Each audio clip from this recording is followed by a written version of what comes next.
Yep. Okay. In fact, I'll enter the continental conversation, but I think a huge important conversation to enter is the KQ story. Yeah. So we were handling KQ. Who's the head of KQ at the time? Titus yeah. Naikuni, who I'd known as from PS, Yep. transport, and because him and I had a very close relationship when Safaricom, it was the birth of Safaricom. And that relationship continued as when he was MD of KQ. Relationships are huge. It's everything. In terms of opening doors. It's everything. And I think for me, I've always run my businesses on relationships. A lot of people are very transactional. It's allowed, once its contract is over, I'll never see you again. I'm not that kind of person. I'm just not. That's just not my nature. I mean, whether we're doing business or not, once you and I have transacted, you're my friend. Why? So I'm very relationship in everything that I do. But so Titus and I, we're working together on KQ, and he calls me. It's 4:00 in the morning, and I'm thinking I look and I'm like, oh, that's odd. Titus calling me, but we would talk a lot and regularly. So I'm like, but this is a strange hour. So I'm like, hi, Titus. And the first question, he goes, hi, Gina. And I could tell there was like a heaviness in his voice. And he said, where's Captain? And I'm like, okay, he's in West Africa. And I didn't even know where. But I said, he went to West Africa. And he's like, okay, bye. And he put the phone down. And I'm like, okay, that's weird. But of course, he was checking that Chris wasn't on this particular flight. So he called back and he's like, it's okay, just want you to know Captain's fine. And I'm like, okay. And he said, but we have a challenge. This plane hasn't appeared on the radar for a couple of hours, and so we need you to come. So I quickly called my team and we all assembled at my office. And then we went to KQ. And that was the start of a 14-day period where I didn't see my family. I mean, it was just it was horrible. Because you can't actually say that there's been a plane crash until you've actually spotted a wreckage. Ooh. And by now, you don't know what to say to anybody. You don't know what to say to media. You don't know what to say to government. You don't know what to say to passengers' families. Have you been trained on this? And yes, we did a lot of crisis communications work, and we had done a lot of a lot of work with KQ around this, just as a general drill. Yes. But I'd left my house literally in my pajamas, just tied my hair up and gone, not knowing, how long I was going to be gone for.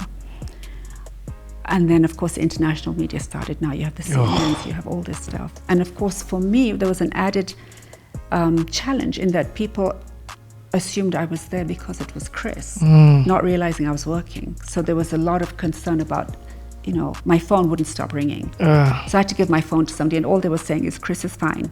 Chris is fine. That was all. But then, of course, the wreckage was sighted.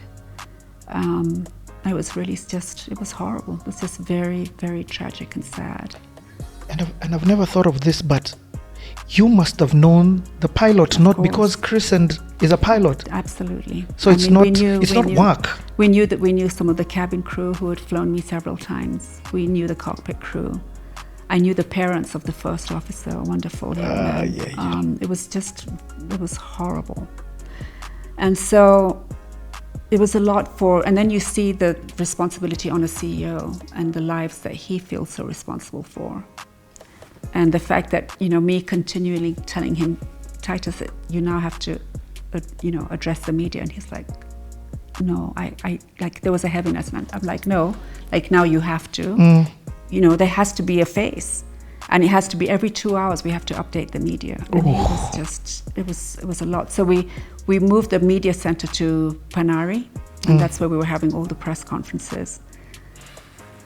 Of course, when the wreckage was found, then we would have the families arriving into the country to get any information that they could about their sons, daughters, husbands, wives. And I think if there was a point when you feel we've done good work, obviously Safaricom is a huge success story. I think the way the Kenya Airways crash was handled, I think that was some work that I'm very proud of. I'm very proud of the extent of work that my team got involved in, and just the empathy in which they handled it just made me so proud. I mean, we had a team going to the captain's family's house that night to shop for them and make sure that they were okay, because visitors were starting to arrive at their house. Things that, weren't part of what we were meant to do. But there was just a sense of empathy and a sense of just kindness that for me, I was so proud of my team. We sent a team to the site. We sent some media and our team, and it was very hard what they saw. They came back, and we got counseling as a team. We got some psychological support because we were living it. That's insane.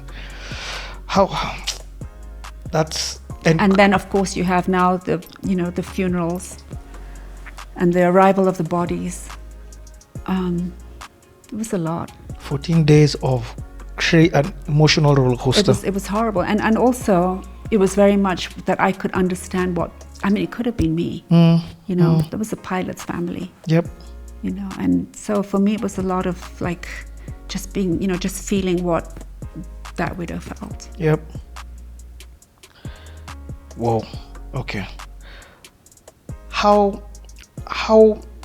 What would you advise when handling crisis management or crisis? I think the fact that we had done so much training in crisis communications was a huge. You have to be trained in this, and I think this is something that a lot of companies don't have. Is a crisis communications plan, and I think that's something that we would continuously ask our clients. What's your crisis comms plan? And they'd be like, crisis, But then look what happened. Look at DISIT the other day. We are going to face crisis. We need to all have a crisis communications plan. So I think for me, it's just that we were very well trained. We were very prepared.